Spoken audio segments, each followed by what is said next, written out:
Siamo qui in redazione qdpnews.it con Daniele Ceschin, candidato al Consiglio regionale del Veneto per il Partito Democratico.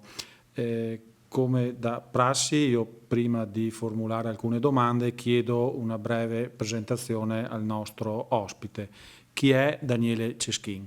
Buongiorno, Daniele Ceschin, 43 anni, sono originario di Pieve di Soligo dove ho vissuto fino a 4 anni fa, poi mi sono trasferito a Preganziol in destra Piave vicino a Treviso e di professione storico e come esperienza amministrativa sono stato consigliere comunale di maggioranza qui a Pieve di Soligo dal 2004 al 2009, sono entrato nel Partito Democratico nel 2008 e dal 2010 al 2013 ho lavorato presso il gruppo consigliare del PD in Regione Veneto e da 1 anno e mezzo sono segretario organizzativo del PD provinciale.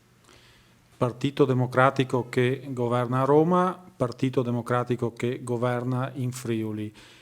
Sono maturi i tempi per governare anche in Veneto?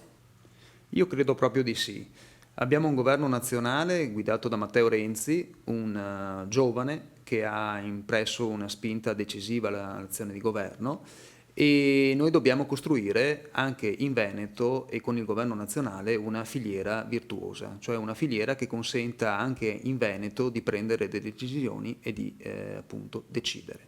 Abbiamo un governo che decide in tempi rapidi. Dobbiamo avere una regione Veneto in grado di essere al passo e di stare in linea con quanto fa e propone il governo nazionale. Questo su tutti i temi, sul tema del lavoro, sul tema delle grandi opere, sul tema dell'assistenza sociosanitaria, sul tema della cultura, sul tema dei trasporti e sono tutti argomenti che sono di competenza anche del governo regionale, la cosa che è mancata in questi ultimi 5 anni. Daniele Ceschin accennava già ad alcuni temi importanti, temi che sta affrontando in questa campagna elettorale, ma quali sono le due priorità di queste settimane del suo programma? La mia prima priorità sarà quella del trasporto pubblico locale. Il diritto alla mobilità è un diritto delle persone. Una regione come quella del Veneto, che conta quasi 5 milioni di abitanti, può essere considerata una grande città diffusa. E noi abbiamo il dovere di far viaggiare meglio sia i pendolari, che non sono merce, ma sono studenti, sono lavoratori, e quindi ogni treno perso, ogni treno soppresso sono ore di lavoro, ore di studio che se ne vanno, ma dobbiamo anche migliorare il nostro trasporto pubblico locale anche in funzione del turismo. Noi siamo la prima regione d'Italia per flussi turistici. Un turista che arriva a Treviso, che arriva a Padova, che arriva a Venezia, non può ovviamente raggiungere in breve tempo le Dolomiti. Noi dobbiamo rendere possibile questo tipo di trasporto. Lo si può fare sbaraccando quelle che sono le società di trasporto pubblico locale, che finora hanno impedito, ad esempio, di arrivare a un biglietto unico integrato valido per tutta la Regione Veneto.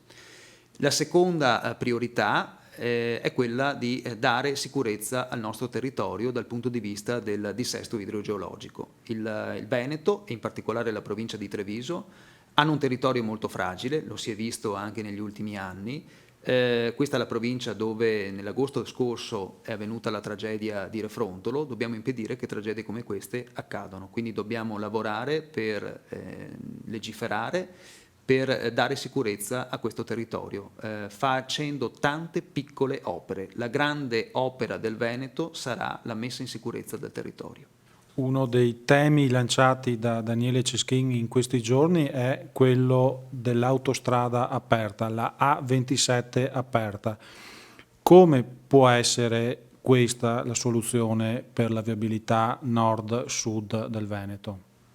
Io non ho fatto altro che riprendere una vecchia idea che era stata messa in un cassetto dalla politica. Questa idea bisogna ritirarla fuori, pensare un'autostrada che è impermeabile al territorio che attraversa, se non attraverso i caselli, e renderla permeabile, cioè una strada, una grande opera al servizio del territorio. Questo ci consente praticamente di evitare delle opere costose e impattanti per il nostro territorio. Quindi creare un'autostrada aperta, un'autostrada permeabile, che possa davvero essere di servizio ai centri urbani, da Belluno fino a Mogliano. Dal punto di vista tecnico lo si può fare in pochissimo tempo, possiamo farlo anche in maniera sperimentale. Io credo che un impegno su questo tipo deve essere un impegno di tutto il prossimo Consiglio regionale.